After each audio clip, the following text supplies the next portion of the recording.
Hello बच्चों, let's see this question. So the question is saying the diagram represent part of a DNA molecule. ठीक है, what would be the appearance of after semi-conservative replication had occurred? तो हमारे पास DNA के molecule का एक part दे रखा है, ठीक है, जिसमें एडेनाइन थाइमिन के साथ एंड साइटोसिन जो है वो गॉनिन के साथ क्या करा हुआ है, बेस पेयरिंग करा हुआ है। तो हमें पता है डीएनए जो होता है वो न्यूक्लियोटाइड से मिलकर बना हुआ होता है, तो यहाँ पे बहुत सारे न्यूक्लियोटाइड है, तो यानी क्या हो जाएगा, पॉलीन्यूक्लियोटाइड है ये, जहाँ पे जो न्यूक्लियोटाइड जो होता है जिसमें nitrogen base, sugar and phosphate पाई जाती है, उनमें जो नाइट्रोजन बेसेस होते हैं, जो एडेनाइन जो होता है वो थाइमिन के साथ 2 हाइड्रोजन बॉन्ड के साथ जुड़ा होता है और साइटोसिन जो है वो गॉनिन के साथ 3 हाइड्रोजन बॉन्ड के साथ जुड़ा हुआ पाया जाता है।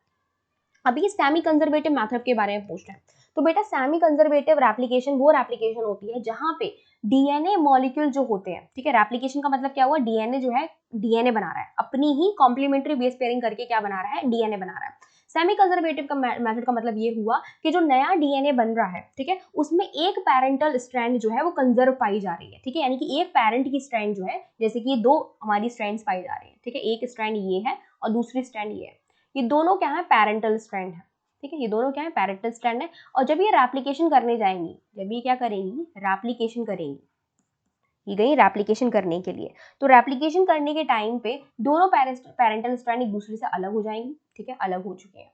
तो ये यहाँ पे लिख लेती हूँ मैं sequence A C C T G C and then T, then यहाँ पर भी just opposite T G G A C G and A पाया जा रहा है। तो ये दोनों पैरेंटल स्ट्रैंड एक दूसरे से अलग हो चुकी हैं। अब क्या होगा, रेप्लिकेशन करके नई स्ट्रैंड बनेंगी, तो नई स्ट्रैंड जो है वो यहाँ से बनेगी, कॉम्प्लीमेंट्री बेस पेयरिंग कर करके नई स्ट्रैंड बनेगी। तो ये हमारी क्या है, पैरेंटल स्ट्रैंड है, पी लिख देते हैं इसके ऊपर, parental strand and parental strand, 2 parental strand है। नई डॉटर स्ट्रैंड बननी है, तो डॉटर स्ट्रैंड कैसे बनेगी, ए कॉम्प्लीमेंट्री बेस पेयरिंग करेगा किसके साथ, टी के साथ, तो triple bond T, double bond T, C किसके साथ करेगा, triple bond G, then again G, then again T के साथ A, then G के साथ C, C के साथ G and then T के साथ A। तो ये बन गई daughter strand, this is the daughter strand. Same यहाँ पे बेस पेयरिंग करवा देते हैं, T के लिए क्या हो जाएगा A, G के लिए क्या हो जाएगा C, G के लिए C, A के लिए T, ठीक है, एंड देन C के लिए फिर G एंड G के लिए फिर से C एंड A के लिए T। तो ये नई स्ट्रैंड बन गई। So this is the daughter strand. तो हमें क्या पता चलता है कि जब रेप्लिकेशन होती है तो एकदम से नया मॉलिक्यूल नहीं बनता, यानी कि कंप्लीट नया मॉलिक्यूल डीएनए का नहीं बनता है। जो डीएनए का नया मॉलिक्यूल बनता है उसमें डॉटर स्ट्रैंड जो पेरेंट स्ट्रैंड जो होती है वो डॉटर स्ट्रैंड के साथ लगी हुई पाई जाती है, यानी कि ये मेथड कैसा है, सेमी कंजर्वेटिव है, यानी कि इसमें हाफ कंजर्वेशन पाया जा रहा है पुराने डीएनए का। ठीक, तो अब हम लोग देख लेते हैं, हमारा यही डीएनए बनना चाहिए बिल्कुल जो मैंने अभी बनाया है। तो हमारे ए ऑप्शन कह रहा है A T C G C G T A G C C G T A, ठीक है, बिल्कुल सही है, T A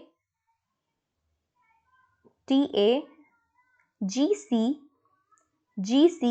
A T C G C A T, ये बिल्कुल सही है बेटा। बेसिकली मैंने जो है डॉटर स्ट्रैंड पैरेंटल स्ट्रैंड की यहाँ ले ली है, तो इसको जस्ट इन्होंने उल्टा घुमाकर दिखा दिया है, इसको इधर कर दिया, इसको इधर कर दिया, बाकी कोई इसमें डिफरेंस नहीं है, बिल्कुल सही है ये। तो ये हमारा बिल्कुल सही है, एक डीएनए ये रहा, दूसरा डीएनए ये रहा, ठीक है, जिसमें से पेरेंटल स्ट्रैंड मैं आपको बता देती हूँ, यहाँ पे पेरेंटल स्ट्रैंड ये वाली है, ठीक है, और यहाँ पे जो पेरेंटल स्ट्रैंड है ये वाली है, ठीक है, और ये वाली डॉटर स्ट्रैंड है, और यहाँ पर ये वाली डॉटर स्ट्रैंड है, ठीक है। Now let's see B option क्या कह रहा है, बी ऑप्शन ने तो 3 बना दिया, तीनों की तीनों आपस में कॉम्प्लीमेंट्री बेस पेयरिंग करें, तो ये तो बिल्कुल ही गलत है, डीएनए एप्लीकेशन ऐसे नहीं होती। सी में सिंगल स्ट्रैंड दे रखी है और यूरेसिल दे रखे हैं, ठीक है, और यूरेसिल जो होते हैं वो डीएनए में पाए ही नहीं जाते, तो ये हमारा रॉन्ग हो जाएगा। यूरेसिल जो है वो किसमें प्रेजेंट होते हैं, आरएनए में पाए जाते हैं, ठीक है, और सिंगल स्ट्रैंड भी किसमें बनती है, आरएनए में बनती है, तो ये भी रॉन्ग है, ये भी रॉन्ग है, सिंगल स्ट्रैंड नहीं बनती, 2 बनेंगे, डबल स्ट्रैंडेड बनेंगे, तो हमारा ए ऑप्शन क्या हो जाएगा, राइट ऑप्शन हो जाएगा। तो A is the right answer. I hope आपको समझ में आया होगा। Best of luck.